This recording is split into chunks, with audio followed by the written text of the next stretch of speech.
Caute. Então haverá então essas subdivisões conforme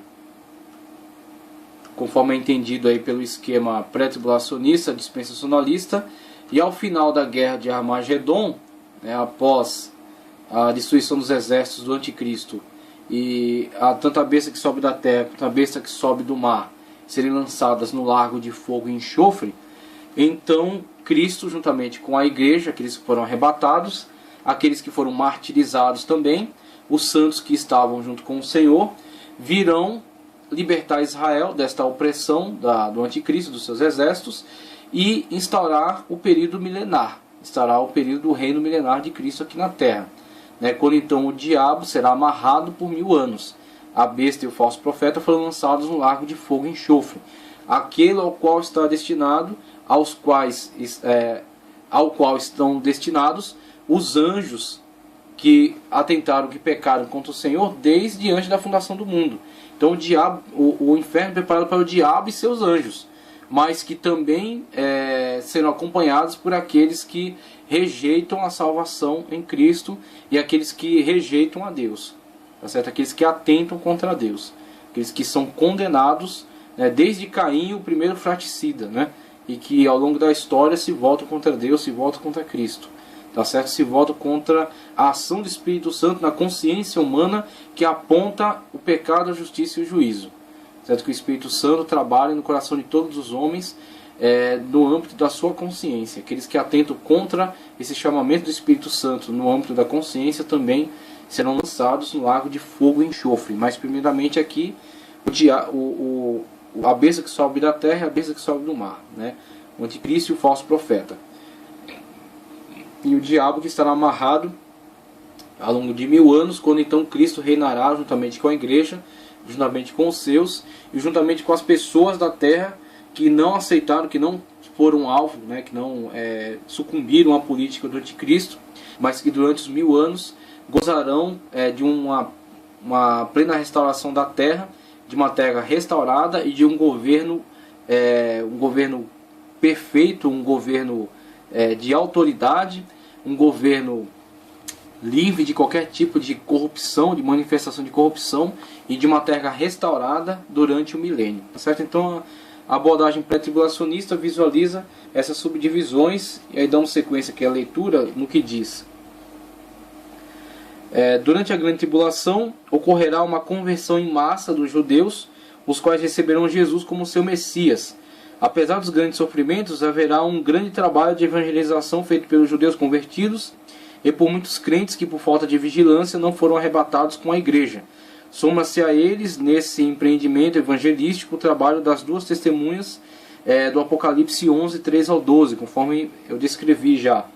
Ao terminar os 7 anos de tribulação, Cristo voltará à terra com aqueles que ele arrebatou, a igreja, para com eles reinar durante 1000 anos, lembrando-se também, conforme foi descrito em outro slide, que há o evento do Armagedon, Cristo que vem com a igreja destruir esses exércitos e libertar Israel desta grande tribulação, desse período de grande opressão. Este evento é descrito como a parousia, a vinda visível de Cristo. Vamos ver depois um slide que vai esclarecer as duas etapas desse evento chamado a vinda de Cristo. Então o pré-tribulacionista dispensacionalista, ele entende o evento chamado a vinda de Cristo, que é um único evento, a vinda de Cristo à terra. Cristo veio uma primeira vez estabelecer o seu reino na terra, estabelecer a sua palavra na terra e se entregar por nós como sacrifício vicário. Então a primeira vez ele veio, esteve entre nós, morreu e ressuscitou, está à destra de Deus, e novamente virá, como ele mesmo nos prometeu, que ele virá.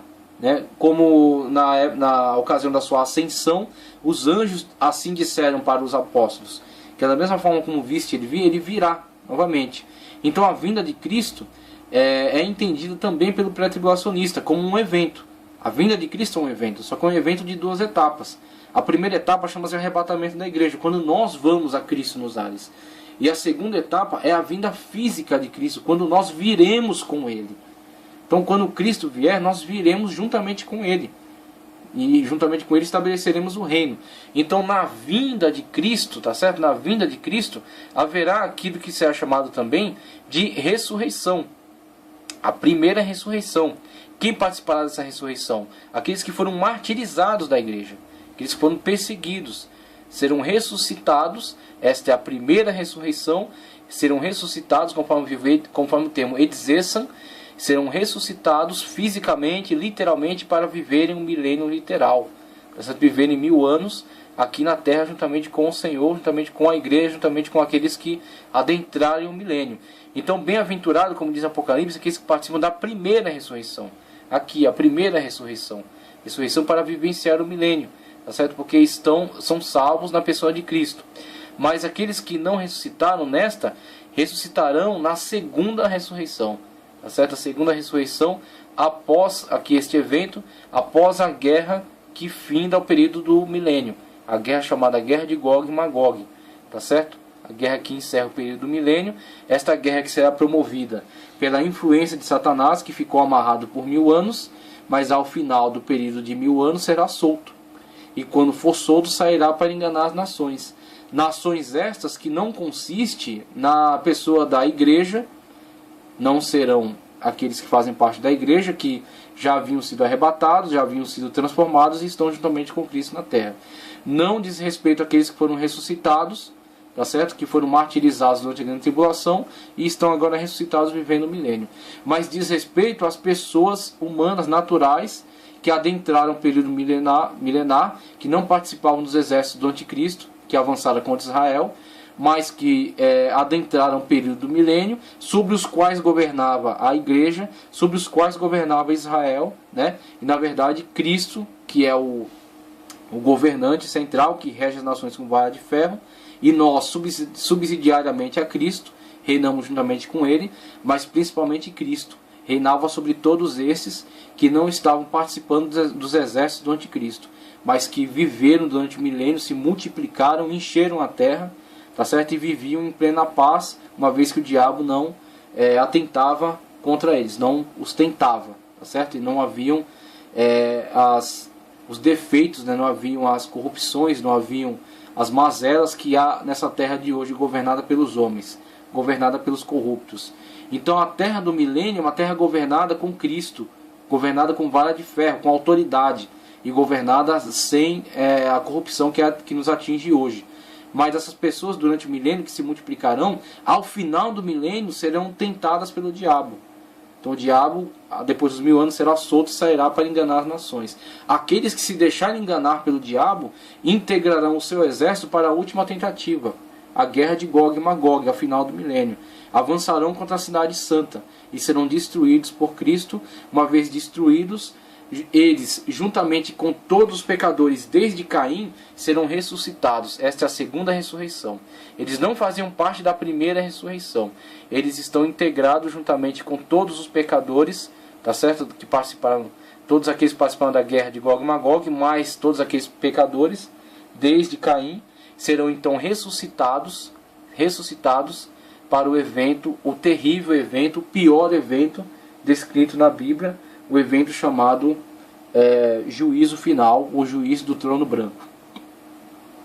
O juízo do trono branco não é um juízo em que se apresente no formato que entendemos, de defesa, acusação. A defesa hoje, na época atual, é feita por Cristo, aquele que é nosso advogado. Então Cristo, conforme descrito por João na sua carta, é nosso advogado. Filhinhos, não pequeis. Todavia, se pecares, tens o advogado diante de Deus. Qual é o argumento deste advogado? O argumento desse advogado é o seu sacrifício vicário. Ele não é passivo de condenação. Por quê? Porque eu fui condenado no lugar dele. Ele é substitutivo, ele é vicário. Tá certo? Então ele toma o nosso lugar na condenação e atribui a nós os seus méritos. Os méritos que ele conquistou diante de Deus. Então ele conquistou esses méritos diante de Deus. Nós somos condenáveis diante de Deus, mas ele se tornou condenável no nosso lugar. Tanto que na cruz ele disse: Eli, Eli, lama sabachthani. Deus meu, por que me desamparaste? Porque o desamparo que era para nós, em virtude do nosso pecado, foi lançado sobre Cristo, que era santo, mas admitiu o nosso pecado por nós, em nosso lugar. Então o nosso advogado tem um argumento infalível. Qual é? Eu morri no lugar dele. Eu o justifiquei. Todo o mal dele foi lançado sobre mim na cruz do Calvário. Ele está livre. Então hoje o nosso advogado nos põe livre diante de Deus, nos põe inculpáveis diante de Deus, desde que nós tenhamos os seus méritos atribuídos a nós quando nos submetemos a Ele, quando nos submetemos inteiramente a Cristo Jesus. Se rejeitarmos a sua salvação, rejeitarmos os méritos da sua salvação, a sua santificação, se não nos sujeitarmos a Ele, estamos nos nossos pecados, e através dos nossos pecados somos condenados, porque o salário do pecado é a morte. O salário do pecado é a morte. Então o que acontece? Uma vez que não somos salvos por Cristo, somos condenados pelo nosso pecado. E condenados pelos nossos pecados, estamos na lista do juízo final. Quando então são ressuscitados, e aí não adianta também ficar aqui tergiversando, falando acerca de possibilidades de ressurreição de corpos que foram desintegrados. Eu pergunto para você, do que são constituídos os corpos? De átomos, e os átomos de moléculas, e cada molécula diz respeito a um corpo, um determinado material, um determinado corpo. Eu digo para você que aquele que reorganizou as moléculas, aquele que criou as moléculas no início, será o mesmo que as reorganizará cada uma no seu devido corpo. Então o corpo destes que estão desintegrados desde o começo da história humana, serão reorganizados para estarem de pé diante do julgamento, quando então será-lhes entregue a sentença. Esta ocasião é uma ocasião de entrega de sentença somente. A sentença de Stalin, a sentença de Hitler, tá certo? A sentença de Mao Tse Tung, a sentença de todos aqueles que perseguiram, que mataram, tá certo? Aqueles que foram cruéis, aqueles que foram desumanos, aqueles que atentaram contra Deus, aqueles que se voltaram contra a majestade divina. Tá certo? A sentença de todos aqueles que atentaram contra a pessoa divina, a pessoa de Deus. Tá ok? Então teremos aí a entrega da sentença de condenação eterna, quando após isso serão lançados no lago de fogo e de enxofre, que não foi preparado para eles. Deus não preparou o inferno para o homem, mas o homem se fez condenável juntamente com o diabo e seus anjos. Então temos aí a questão da exposição do esquema pré-tribulacionista, dispensacionalista, e aqueles então que estiverem em comunhão com Cristo, aqueles que dentre os seres humanos não se deixaram levar pela tentação de Satanás, são aqueles que serão transformados para adentrar aos períodos de eternidade dos novos céus e nova terra, quando então se cumprirá aquilo que diz em Apocalipse, que Deus limpará de nossos olhos todas as lágrimas. Neste momento sim, Deus limpará de nossos olhos todas as lágrimas. Este será o momento do cumprimento dessa palavra. A volta de Cristo será marcada com a batalha do Armagedon, conforme descrito, né? E aí avança aqui. Nesse tempo Satanás fracassará, será capturado e aprisionado por 1000 anos, conforme também já foi descrito. Os judeus figurarão em destaque nessa era futura, porque o pré-milenista acredita que serão convertidos em grande número e voltarão a ter um lugar de destaque na obra de Deus. O pré-milenista dispensacionalista não mistura as histórias de Israel e da igreja conforme interpretam os aliancistas. O aliancista diz que Israel perdeu a sua posição de destaque e foi substituído pela igreja. O neo-aliancista diz que na verdade Israel, o plano de Deus com Israel era passageiro e objetivava a concretização por meio da igreja. Então o aliancista diz que houve uma substituição por causa do pecado de Israel. O neo-aliancista diz que não necessariamente a substituição de Deus por causa de pecado, mas sim porque Deus já tensionava desde o início a concretização por meio da igreja. Então logo a história de Israel e da igreja se misturam. A história da igreja é uma extensão da história de Israel, enquanto o dispensacionalista entende que há um tratamento de Deus com Israel e outro com a igreja. Tá certo? Então dando sequência aqui, conforme já descrevi também, no final dessa era de ouro de 1000 anos, Satanás será solto e seduzirá as nações a lutar contra Cristo. Haverá uma rebelião em escala mundial, tá certo? Conforme representado artisticamente aqui, né? Haverá uma rebelião em escala mundial, a qual resultará na derrota final de Satanás e suas forças, a qual será derrotado e lançado no lago de fogo. Com respeito ao reino milenial de Cristo com a igreja, alguns pré-milenistas concordam que será um reino espiritual, portanto invisível, mas outros mais literalistas entendem que será um reino físico. Recapitulando o que já falamos, esse sistema ensina que primeiro ocorrerá o arrebatamento da igreja, depois a grande tribulação, e no final da grande tribulação, com a derrota do anticristo realizada por Cristo, será estabelecido o milênio, tá certo? E no final do milênio haverá a segunda ressurreição e o juízo final, conforme já descrevemos aí no quadro também. O conceito pré-milenista, pré-tribulacionista, às vezes chamado de dispensacionalista, faz uma clara distinção entre a igreja e os israelitas.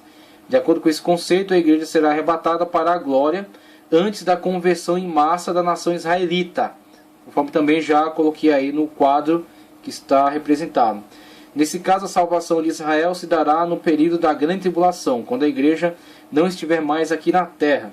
Um outro aspecto do pré-milenismo, pré-dispensacionalista, pré-tribulacionista, outro aspecto do pré-milenismo, pré-tribulacionista, é interpretar as profecias bíblicas literalmente, sempre que for possível. Então a prioridade, diferentemente das escolas amilenista, pós-milenista e da subdivisão pós-tribulacionista, a ênfase é o literalismo.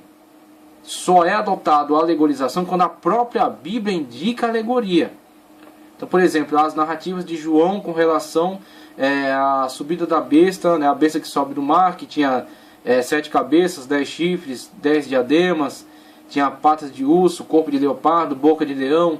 Então vemos aí, a própria Bíblia dá todos os sinais de estar usando uma alegoria. Uma alegoria que dentro dela encerra a interpretação de vários fatos. Os fatos, por exemplo, do anticristo ser a concatenação de vários reinos. E esses vários reinos descritos já anteriormente em Israel. Em Daniel. Quando viu o leão alado, né, que era arrancado as asas. Depois viu o leopardo com 4 cabeças, né, 4 asas. E o leopardo que subia também do mar. Viu o urso, né, que tinha 4 costelas na boca, e que subia do mar e levantava-se sobre um lado.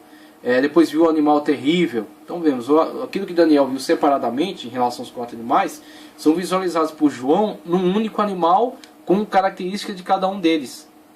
E aí este animal, que é visto por João, necessariamente é alegórico. Ele é uma alegoria que representa diversos conceitos. Conceito das nações subjugadas pelo governo do anticristo. O anticristo funde essas nações num só governo e se estabelece sobre elas e reina sobre elas e as lança contra Israel, né, que será atentado por elas, né, será cercado por elas, mas será liberto por Cristo e a igreja que virá no Armagedon, que virá na guerra do Armagedon, estabelecer o seu reino, né, a chamada parousia, a vinda física e visível de Cristo. Então vemos aí, aquilo que a Bíblia indica a alegoria, é alegoria, mas só há alegoria quando houver uma indicação clara de alegoria. A prioridade é a literalização, a leitura literal das profecias do Antigo Testamento e das narrativas, né, escatológicas, conforme descrito aí. Um outro aspecto do pré-milenismo, pré-tribulacionista é a interpretação das profecias literalmente sempre que for possível, especialmente quando se trata das profecias do Antigo Testamento acerca de Israel, tá certo? Argumentam que as bênçãos de Deus prometidas a Israel terão cumprimento entre os judeus, nada tendo a ver com a igreja. Então existe, aí adotando a questão do âmbito das dispensações, existe a dispensação que trata de Israel, especificamente de Israel, e são profecias de Deus para Israel e se cumprirão literalmente na vida de Israel. Tá certo? Aquelas que não se cumpriram estão reservadas para o âmbito escatológico, são para o futuro e serão sobre Israel. Elas não serão transferidas para a igreja, porque Deus tem um plano com a igreja, um plano específico com a igreja. Então uma coisa é aquilo que se cumpre para a igreja, outra coisa é aquilo que se cumpre para Israel. O dispensacionalista faz essa distinção. Portanto, se faz necessário interpretá-las num plano literal e não espiritual. E aí temos aqui uma parte onde vamos abordar aqui uma visão dispensacionalista da história israelita, que é muito importante da interpretação bíblica. Israel serve mais ou menos como uma espécie de relógio de Deus. Então esse relógio de Deus, podemos chamar também de relógio escatológico, ele é abordado aqui conforme é descrito, né? A atual prosperidade do povo judeu indica que o fim está perto. Aí vemos aí Mateus 24, 32 a 28. Esse trecho aqui é muito interessante e eu vou fazer a leitura dele, porque é um trecho muito importante para a abordagem dispensacionalista. Então ele é indicado aqui, Mateus 24, deixa eu localizar aqui. Mateus capítulo 24. 24 dos versículos 24, 28, vamos ver aqui,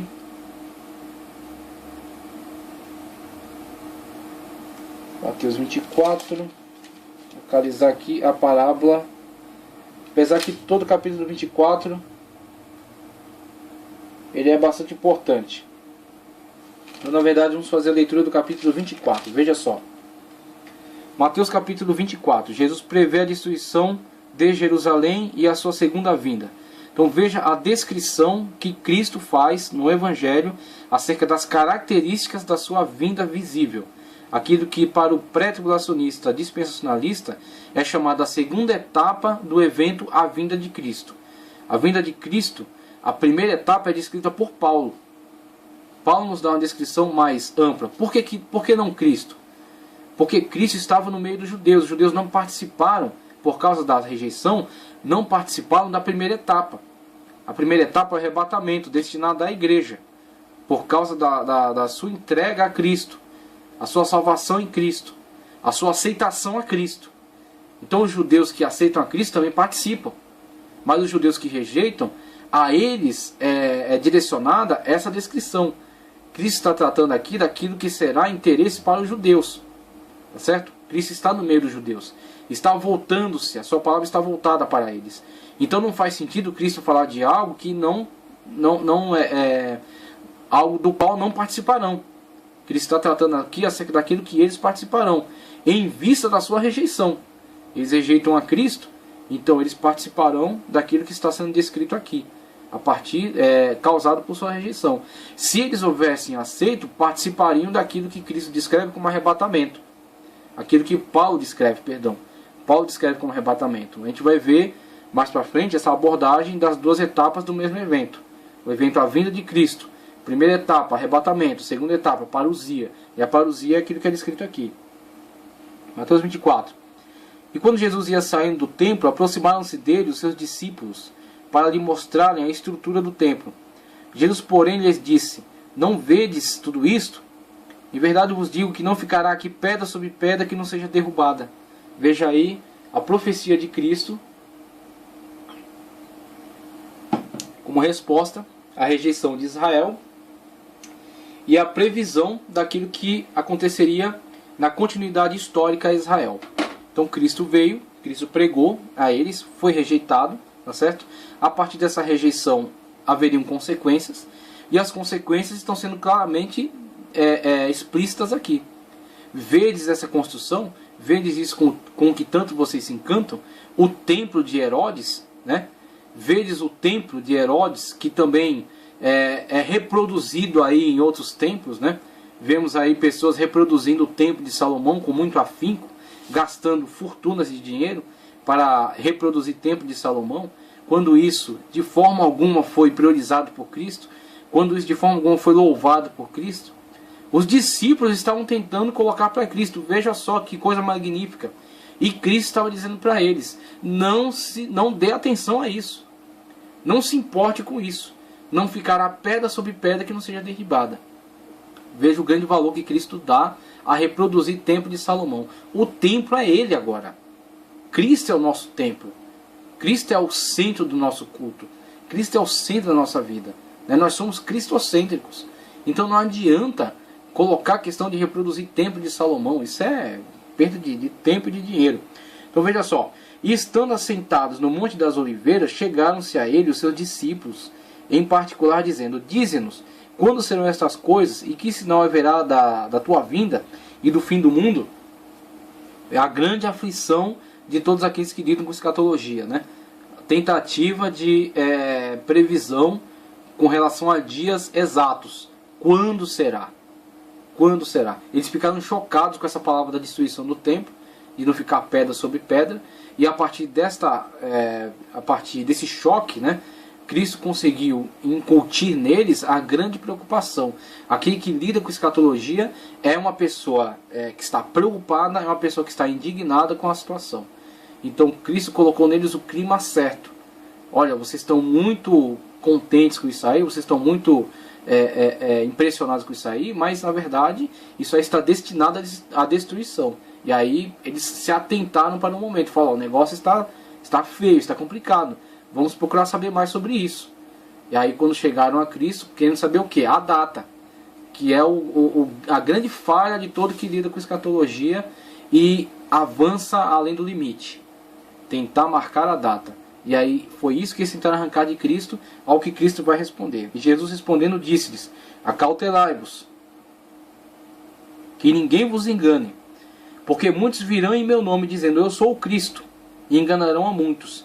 E ouvireis de guerras e rumores de guerras, olhai e não vos assusteis, porque é mistério que tudo isso aconteça, mas ainda não é o fim.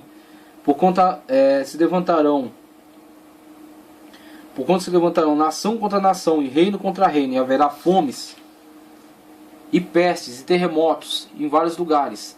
Mas todas essas coisas são os princípios de dores, tá certo? Então vos hão de entregar para seres atormentados, e matar-vos-ão, e sereis odiados de todas as nações por causa do meu nome. Uma palavra direcionada aos discípulos, né, que propagarão o evangelho por toda a terra. Nesse tempo muitos serão escandalizados e trairão uns aos outros, e uns aos outros se odiarão. E surgirão muitos falsos profetas e enganarão a muitos. Veja se esse não é o quadro atual. Veja se esse não é o quadro atual pelo qual a igreja passa. Quantos falsos profetas têm se levantado com teologias espúrias, pregando coisas aberracionais, levando a igreja a estar distraída em relação ao grande evento, né? Levando a igreja para esta praga chamada teologia da prosperidade, que faz o homem cobiçar e desejar aquilo que é da terra e rejeitar aquilo que é do céu, que faz o homem lidar com a igreja como se fosse uma bolsa de valores, que faz de Deus como se fosse fonte de lucro. Então vemos aí muitos que têm se levantado nesse âmbito, né? E por se multiplicar a iniquidade, o amor de muitos esfriará. Aí vemos muitos cristãos que não manifestam mais o amor de Cristo. Mas aquele que perseverar até o fim será salvo. E o evangelho do reino será pregado em todo o mundo, então em testemunho a todas as nações, então virá o fim. Então você vê, a pregação do evangelho, ela prossegue além do âmbito do arrebatamento. Além do âmbito do arrebatamento. Então a pregação do evangelho será até o fim. Então após o arrebatamento, aqueles que forem ávidos, né, que eles estiverem em comunhão e participarem do arrebatamento, prossegue a pregação do evangelho com aqueles que ficarem do arrebatamento, que não tiverem estado atentos na comunhão plena com Cristo, não forem arrebatados, mas prosseguirão na obra da pregação do evangelho, que irá até o fim. Quando, pois, virdes que a abominação da desolação de que falou o profeta Daniel está no lugar santo, quem lê entenda. Então os que estiverem na Judéia fujam para os montes, e quem estiver sobre o telhado não desça a tirar alguma coisa de sua casa. Quem estiver no campo não volte atrás a buscar suas vestes, mas ai das grávidas e das que amamentarem naqueles dias. Orai para que vossa fuga não aconteça no inverno nem no sábado.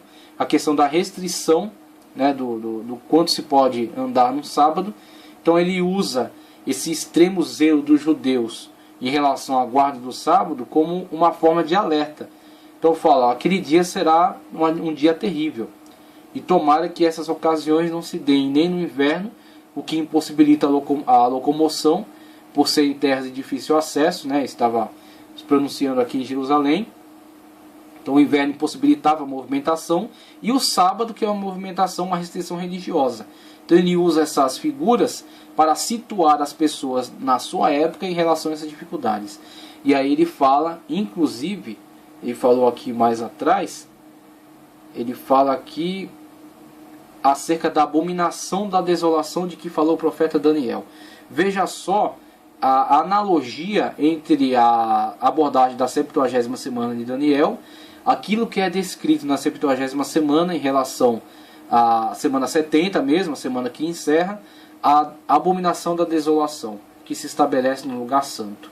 E aí nós vamos ver mais para frente, quando tratarmos de grande tribulação especificamente, aqui é uma abordagem geral do plano pré-tribulacionista. Quando falamos especificamente de grande tribulação, vamos ver a questão em torno do Domo da Rocha, a mesquita do Domo da Rocha, tá certo? A chamada também mesquita de Omar, alguns chamam de mesquita de Omar. Então vemos aí a questão em torno dessa mesquita do Domo da Rocha, que está exatamente em cima do terreno do terreno no qual estava o Templo de Salomão. No qual estava o Templo de Salomão. E que os judeus hoje, mesmo com todo o seu poderio, mesmo estando estabelecidos na terra, não têm tido a oportunidade de reconstruir o Templo de Salomão. E vemos nisso, observamos nisso um grande mistério. Isso é algo doutrinário e definitivo? Não. Mas pode ser um grande sinal. Pode ser um grande sinal. E aí temos nesse aspecto um sinal de que haverá, neste plano futuro, nesse plano escatológico, neste momento histórico, da 70ª semana de Daniel, no período da falsa paz, da propagação do governo do anticristo, a possibilidade futura de uma aliança entre o anticristo e Israel, vinculada à reconstrução do templo, à remoção do Domo da Rocha e à reconstrução do templo. A mesma estratégia que foi usada por Herodes no tempo de Israel, no tempo dos judeus, né, no tempo de Cristo. De tal forma surtiu efeito essa estratégia que os discípulos estavam tentando convencer Cristo da grande importância daquele templo. Vede, Senhor, que rochas, que construção. Eles estavam de quatro diante daquela situação, né? Estavam completamente entregues àquela política. E aí Cristo traz a eles o alerta: não se admireis com isso, não. Não ficará pedra sobre pedra. Isso aqui não vai durar, isso aqui não vai permanecer. Isso aqui será tudo destruído. Então qual é a proposta de Cristo? A abordagem dele foi antagônica em relação àquilo. A mesma coisa se dará em relação à abominação da desolação. Então temos aí essa possibilidade. Apontamos essa possibilidade. A remoção do Domo da Rocha, a reconstrução do Templo de Salomão, tá certo? E a aproximação do anticristo em relação a Israel. E aí muitos intérpretes entendem que ele adentrará ao templo exigindo adoração como pessoa divina. Quando então Israel rejeitar essa adoração, isso será o estopim para a guerra chamada Armagedon. Será o estopim para a guerra chamada Armagedon. Então Cristo falou, a abominação da desolação no lugar santo. É exatamente isso que visualizamos com a tentativa do anticristo em impor a sua adoração à sua pessoa, Israel. A partir dessa rejeição, o estopim para a guerra do Armagedon. Tá certo? Quando então este quadro pintado por Cristo será visualizado por Israel. Ai das grávidas, ai das que amamentarem, quem estiver no campo não volte, quem estiver no telhado não desça, que a sua fuga não se dê num sábado, por causa da restrição religiosa, que a sua fuga não se dê no inverno, por causa da restrição física, porque os dias serão de grande tribulação, tá certo? Então se alguém vos disser, eis aqui o Cristo, está aqui ou ali, não lhe deis crédito, porque surgirão falsos cristos. E temos aí já os anticristos que têm se levantado, como João descreve na sua carta. Haverá o anticristo, que é escatológico, e já há os anticristos, que já estão no nosso meio, que estão enganando a muitos, né? Porque surgirão falsos cristos e falsos profetas, e farão tão grandes sinais e prodígios, que se possível for, enganariam até os escolhidos. Eis que eu vou tenho predito. Portanto, se vos disserem, eis que ele está no deserto, não saiais. Eis que ele está no interior da casa, não acrediteis. Porque assim como o relâmpago sai do oriente e se mostra até o ocidente, assim será também a vinda do Filho do Homem.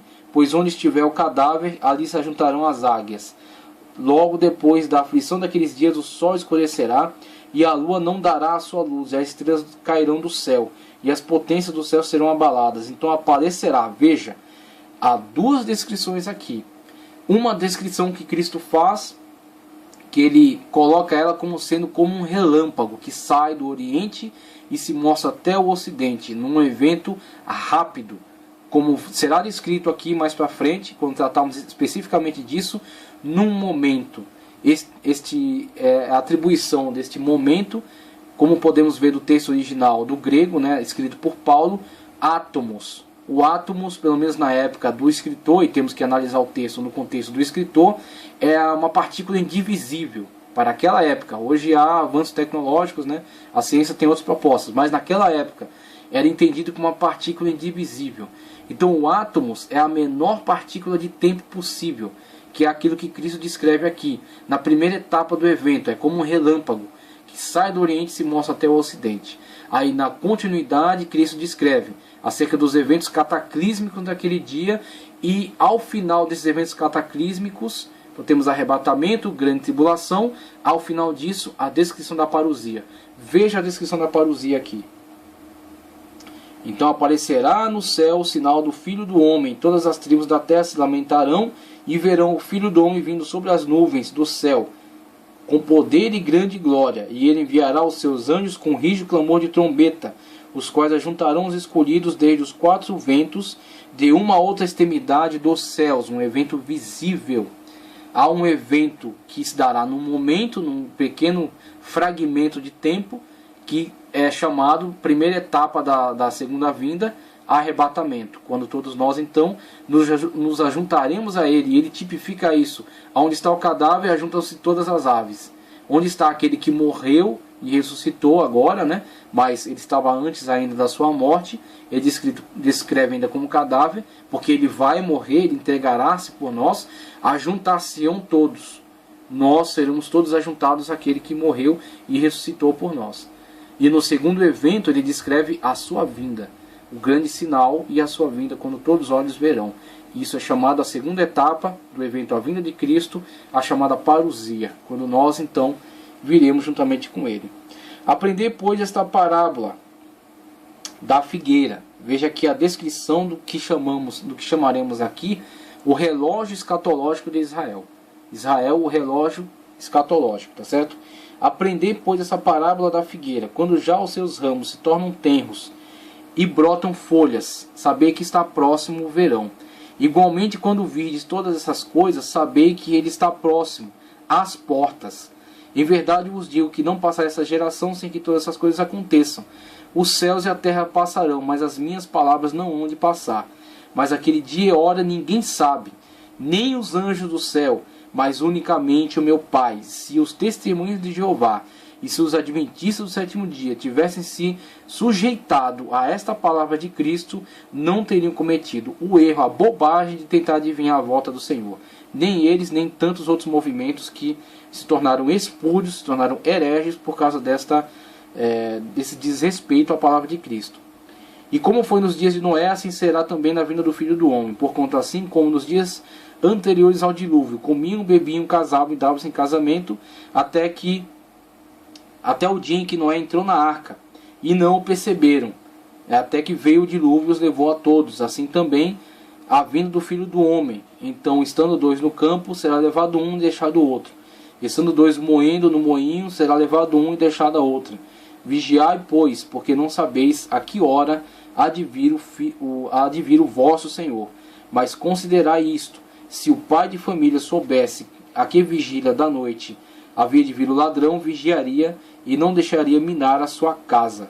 Tá certo? Aí na continuação ele descreve que é a parábola dos dois servos. Mas isso aqui é suficiente para entendermos a descrição escatológica dada por Cristo, tá certo? A descrição escatológica dada por Cristo e a abordagem dele às duas etapas do evento chamado a vinda do Senhor. O evento quando então o Senhor virá num período como um relâmpago que sai do Oriente e se mostra até o Ocidente, e na segunda etapa da vinda do Senhor, chamada a parousia, quando ele virá e todos os olhos verão. E o seu alerta com relação a não podermos afirmar acerca da data da sua vinda. Quando se desencadeará o evento chamado a vinda do Senhor, que é subdividido em duas etapas, que é visualizado em duas etapas. Quando se dará o desencadeamento deste evento? Não sabemos. Quando se dará o início deste evento chamado a vinda do Senhor com a primeira etapa chamada arrebatamento? Não sabemos, mas sabemos que virá. A qualquer momento, aqueles que estiverem